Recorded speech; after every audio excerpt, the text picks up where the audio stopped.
महाकुंभ में 40 करोड़ से ज्यादा श्रद्धालुओं के आने का अनुमान है। आम आदमी से लेकर वीवीआईपी तक महाकुंभ में आने वाले हैं, लेकिन ऐसे में लोगों के रहने की क्या व्यवस्था होगी, ये एक बड़ा सवाल है।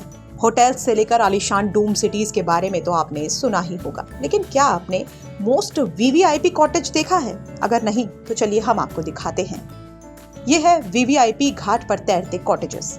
ये कॉटेज नदी में तैर रहे हैं। इनको खास उन लोगों के लिए बनाया गया है जो मोस्ट वीवीआईपी हैं। कुंभ मेला प्रशासन के द्वारा इनको बनाया गया है। इस बोटनुमा कॉटेज के बीचों बीच एक कुंड है जो संगम पर खुलता है। उसके सहारे संगम में स्नान किया जा सकता है। इस कॉटेज में एक कमरा भी है जिसमें मोस्ट वीवीआईपी लोग रह भी सकते हैं।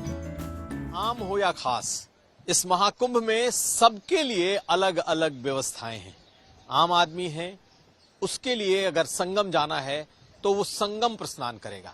लेकिन अगर कोई मोस्ट वीवीआईपी जिसे कहते हैं, और अगर वो इस संगम पर, इस प्रयागराज में, इस महाकुंभ में अपने लिए कॉटेज बुक करके और बिल्कुल कॉटेज के नजदीक स्नान करना चाहता है, तो उसके लिए आप देखिए किस तरीके का ये कॉटेज नुमा एक नाव है। इसमें बाकायदा एक कॉटेज बना है। ये यूं तो मोस्ट वीवीआईपी जो आते हैं उनके लिए है, उनके लिए एक बाकायदा एक कॉटेज, एक रूम, एक ड्राइंग स्पेस है, और साथ साथ नदी के बीचों बीच उनके लिए इस नाव में ही नहाने की भी व्यवस्था है।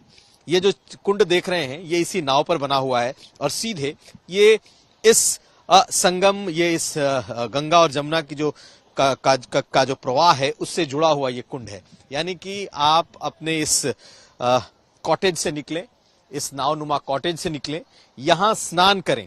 ये स्नान की जगह भी संगम के पास, संगम में मौजूद है, और जो मोस्ट वीवीआईपी या फिर ऐसे लोग जिनकी बहुत ज्यादा, जिनके पास पैसे हैं, ऐसे लोग बड़ी आसानी से इस तरह के कॉटेज बुक कर सकते हैं।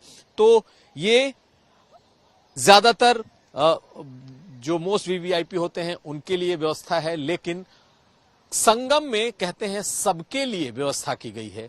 तो ये हमने दिखाया कि खास लोगों के लिए ये कौन सी खास व्यवस्था है। तो ये खास बोटनुमा कॉटेज काफी शानदार और आलीशान है, और इसकी तस्वीरें भी सोशल मीडिया पर वायरल हो रही हैं। प्रयागराज से कुमार अभिषेक की रिपोर्ट, यूपी तक।